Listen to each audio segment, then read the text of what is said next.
Imagine this, YOURE going through your day-to-day life, and suddenly everything starts to feel overwhelming, like the weight of the world is just too much to handle. ITS, like YOURE, a pencil being pushed until it snaps, or a water balloon filling up until it bursts. We've all been there, right? But what if I told you that in these moments, when you feel like YORE just about to break, that's exactly when YORE showing your true strength. Now, this ISNT, the kind of strength THATS loud and showy, ITS not like the flashy heroics you see in movies. No, this strength is different. ITS, deeper. ITS, about the quiet victories, the small but powerful moments when you keep pushing forward even when everything seems to be pulling you back. This is the real raw strength that doesn't always get celebrated, because sometimes the strongest thing you can do is just keep going when the going gets tough. And you know, the Stoics had a lot to say about this. They believed that our greatest tests come not from our successes, but from our struggles.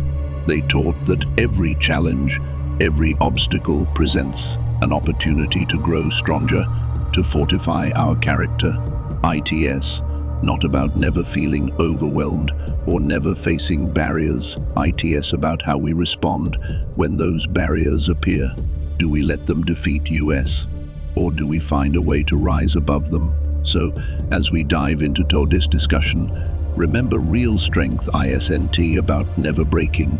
ITS, about how you put the pieces back together, how you turn those broken bits into stepping stones for something greater. Let's explore what this looks like in real life, identifying those subtle signals of strength that you might not even realize you have, because believe it or not, YORE stronger than you think. Change is like that new road, YOUVE, never driven on before. It might be bumpy, it might twist in ways you didn't expect, and it might even take you places you never planned to go. But just like any seasoned traveler will tell you, ITS, those unplanned routes that often lead to the best discoveries. And when you embrace the uncertainty of change rather than resist it, YORE showing a kind of strength, THS rare and incredibly powerful. Think about the last big change you faced.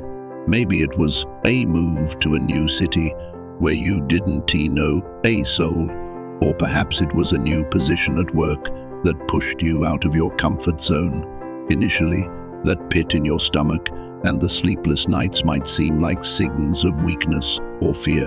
But HERES, where we flip the script, because feeling that discomfort and choosing to move forward anyway, that's what strength really looks like. The Stoics, those ancient philosophers known for their practical wisdom, had a lot to say about change. They believed that our lives are constantly in flux, and that the only thing truly within our control is how we respond to the changes that come our way. Marcus Aurelius, one of the most famous Stoic philosophers, and a Roman emperor to boot, once said, "The universe is change.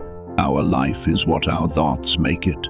This idea that we can shape our experience of life through our thoughts and reactions is a cornerstone of Stoic philosophy and a powerful tool when facing change. By embracing change, YORE essentially practicing one of the most important Stoic principles, the art of acceptance. Acceptance doesn't mean resignation or giving up. No, ITS about recognizing that some things are beyond your control and then deciding to act only on what you can control. For example, you can't control if your company decides to move you to a new branch, but you can control how you approach that move, whether you see it as a burden or an opportunity for growth. Embracing change also involves preparing yourself mentally for the inevitable ups and downs that come with it. It means being resilient, and resilience is built through facing those very changes that seem daunting at first. Each time you tackle a new challenge, YORE not just surviving, YORE, gathering tools and insights that enhance your ability to handle whatever life throws at you next.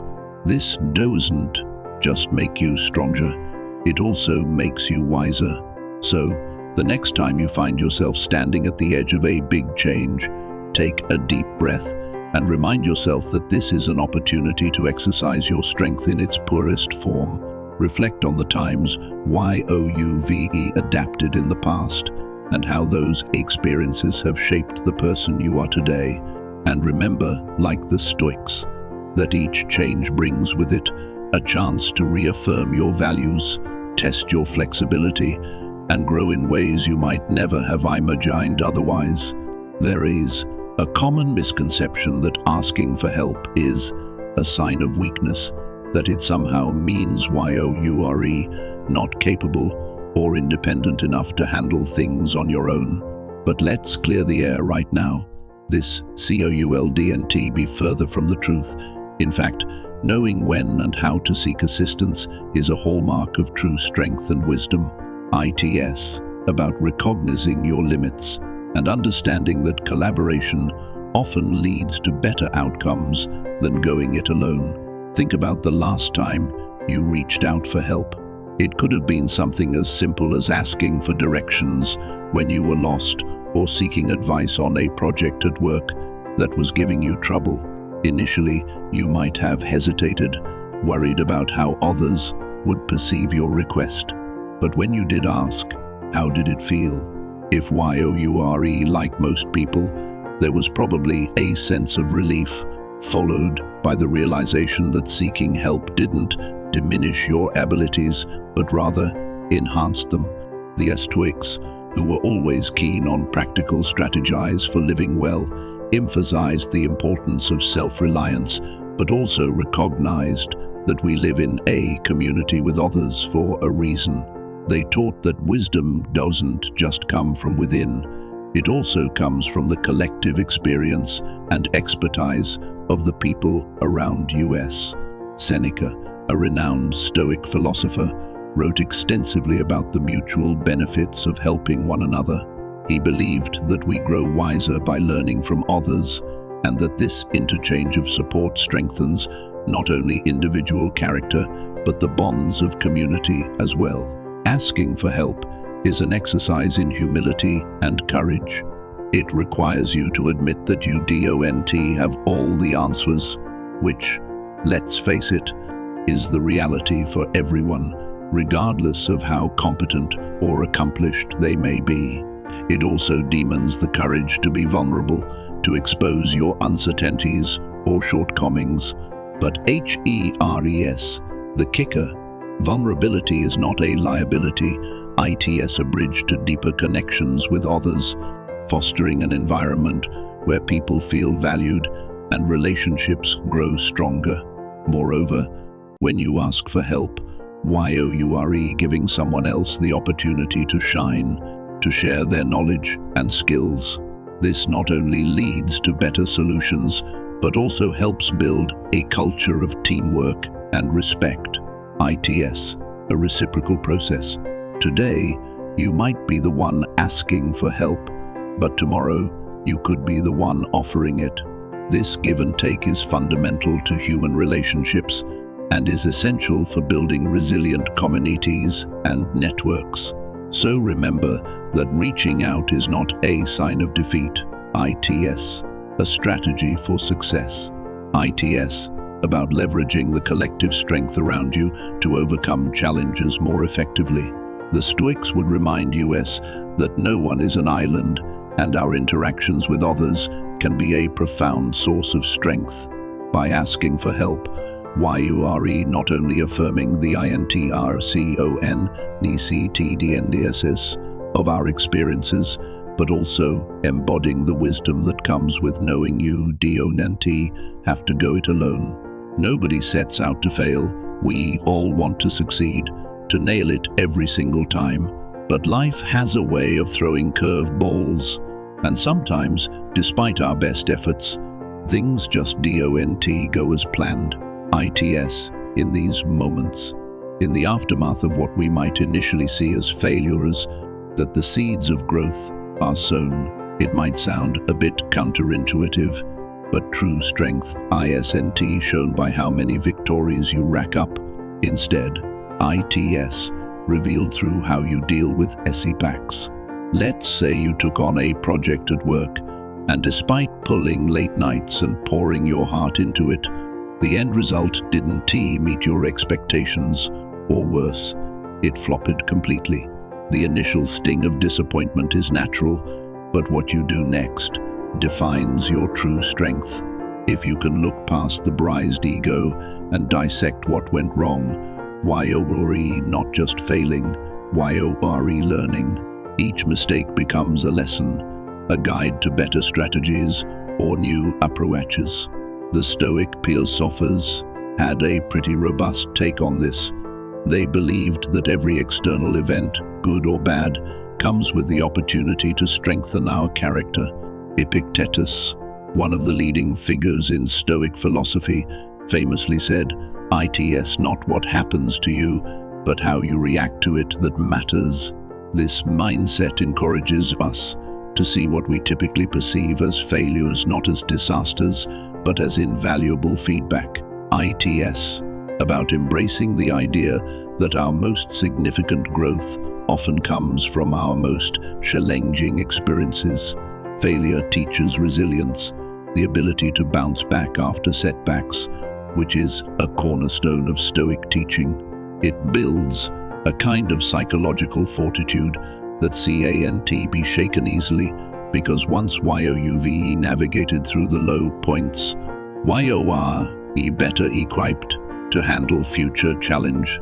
This resilience isn't about brushing off failures or pretending they don't hurt. It's about acknowledging the pain and using it as fuel for improvement. Moreover, learning from failure makes you more adaptable. In a world that's constantly changing, adaptability is a critical skill, and each failure you encounter is an opportunity to hone this skill. It forces you to look at situations from different angles, to be creative, to innovate, and to find new solutions to old problems. This kind of flexibility is what can set you apart in both your personal and professional life. And there's a certain humility that comes with this learning process. Acknowledging and learning from your failures requires admitting that you don't have all the answers, that you're still a work in progress. This humility isn't a weakness, it's a strength that fosters growth and wisdom, paving the way for more authentic interactions with others who can relate to your experiences and might learn from them as well. So the next time you face what seems like a failure, take a moment to step back and assess what it can teach you. Reflect on the experience not with self-criticism or regret, but with a learner's curiosity. What can this situation teach you about yourself, your methods, or your approach? How can it help you do better next time?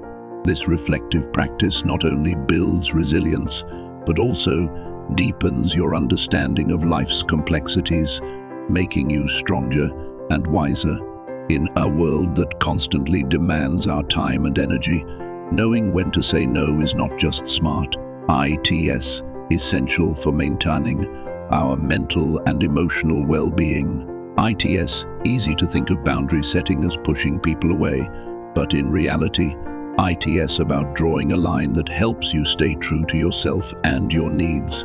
This isn't about being standoffish or cold. It's about ensuring you're not stretching yourself too thin or compromising on what matters most to you.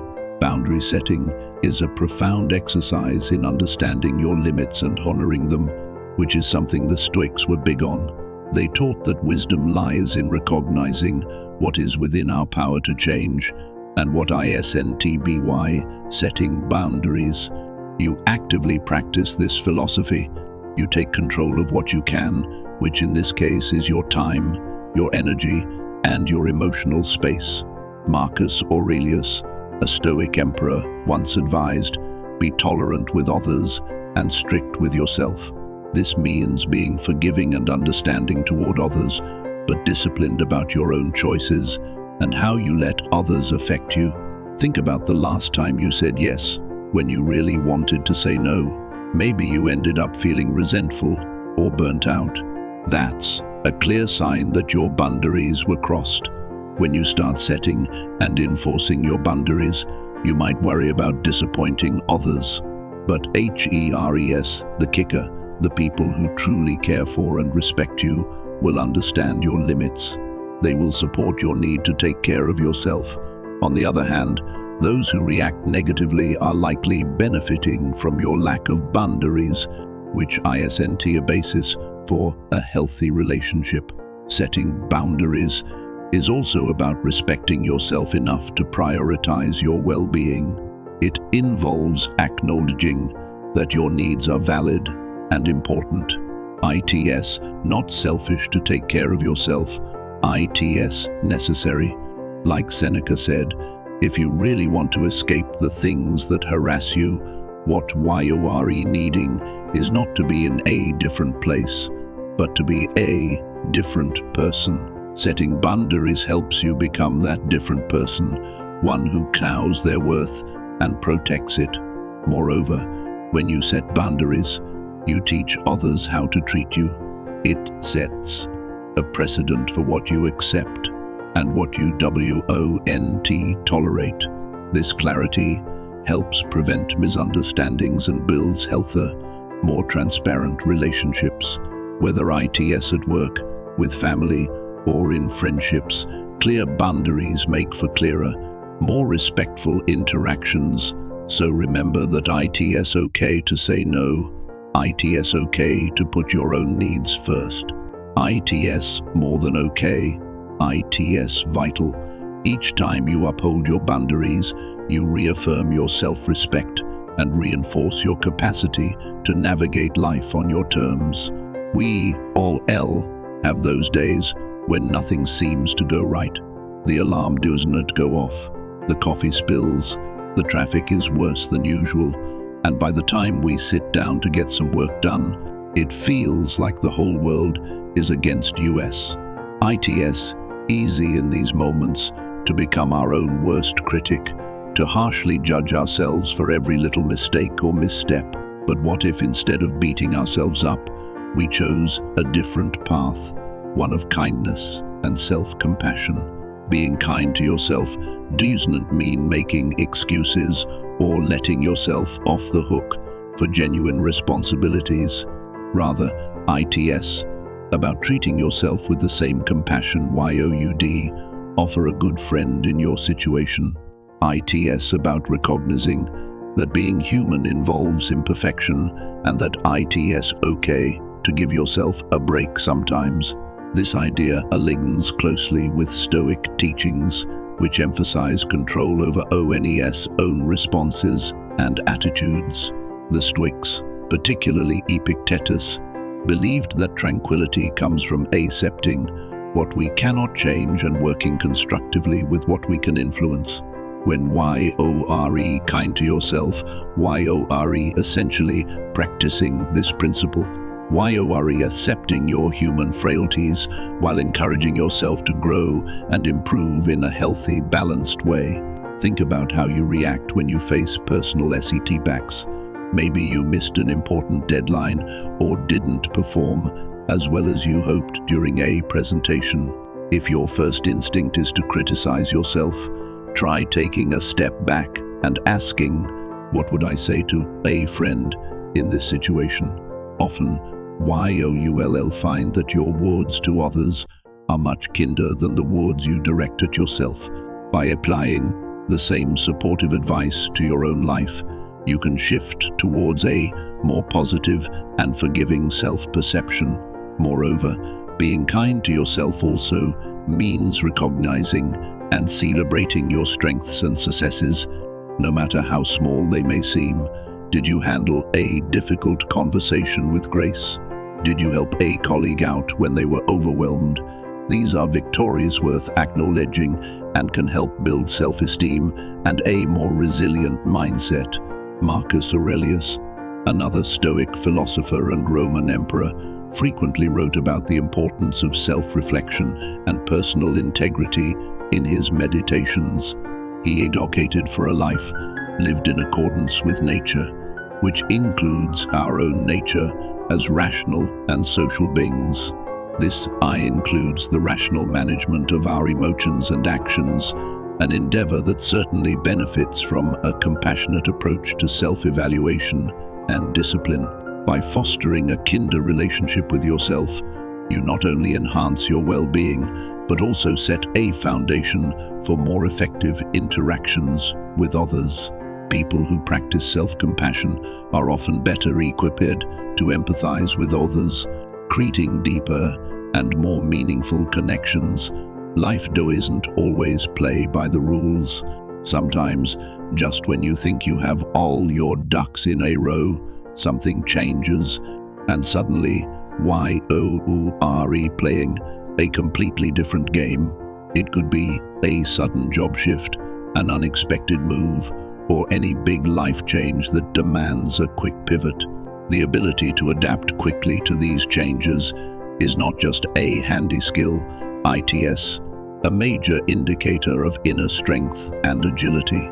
When you adapt quickly, you're essentially embodying one of the core tenets of Stoicism, the recognition that while we can't control what happens to us, we can control how we respond. The Stoics like Seneca and Marcus Aurelius stressed the importance of remaining undisturbed by external changes, advocating for a life where our peace of mind is derived not from our circumstance, but from our reactions to them. Imagine you're in a job that you've known inside and out, and suddenly you're thrust into an entirely new role that requires skills you haven't fully developed. The initial reaction might be panic or doubt, but adapting quickly doesn't mean you immediately excel without struggle. Rather, it means you accept the new challenge with open arms and a willingness to learn. It means you use your existing knowledge as a stepping stone, and you approach the new requirements with a mindset geared toward growth and learning. This kind of adaptability is about flexibility and resilience. It's about looking at unforeseen changes not as insurmountable obstacles, but as opportunities to expand your skills and deepen your experience. When you adapt quickly, you're not just surviving, you're thriving. You're taking active steps to mold yourself to new circumstances, rather than waiting passively for the world to shape itself to your liking.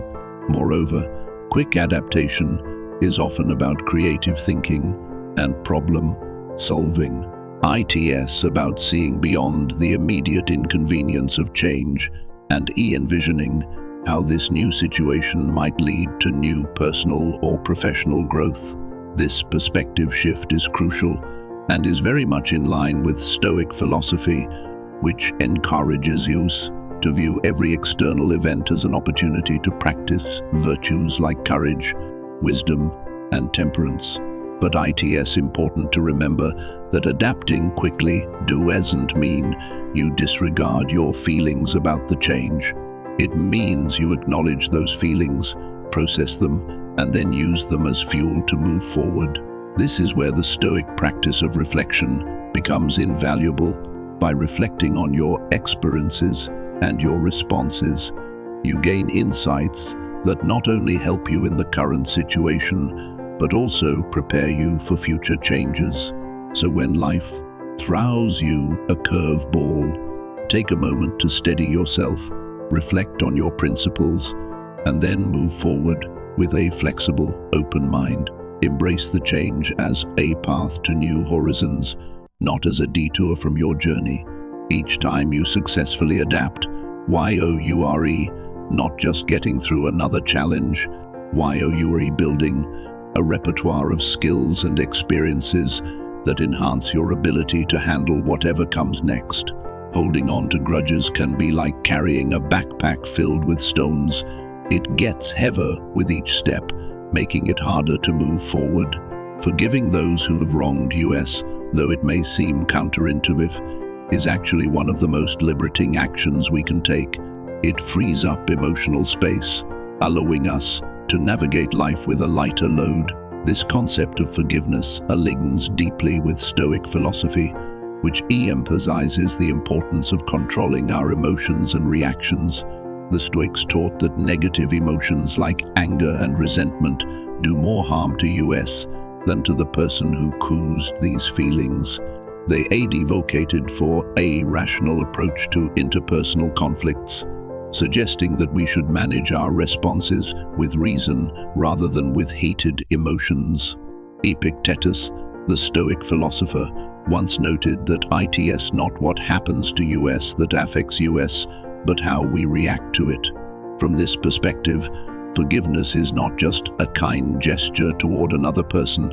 It's an act of self-preservation. Forgiving someone doesn't mean you condone their actions or forget the pain they caused.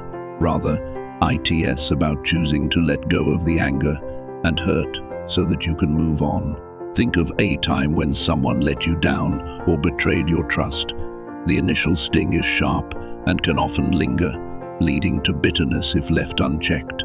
But when you decide to forgive, you take back control. You decide that someone else's actions will not dictate your emotional state. Moreover, forgiveness can lead to profound personal growth. When you forgive, you open yourself up to understanding and compassion, not just for others, but also for yourself. It involves recognizing that everyone, including you, makes mistakes, and that these errors don't have to define us. Instead, they can teach us valuable lessons about forgiveness, resilience, and empathy. Forgiveness also fosters healthier relationships. By clearing away the resentment, you create space for more positive interactions.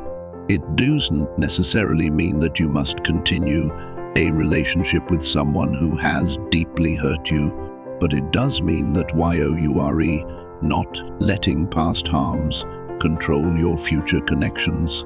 In this way, forgiveness can lead to stronger, more authentic relationships built on understanding and mutual respect. From a Stoic point of view, practicing forgiveness also reflects a commitment to living according to nature, which includes our nature as social animals who are meant to live in harmony with others.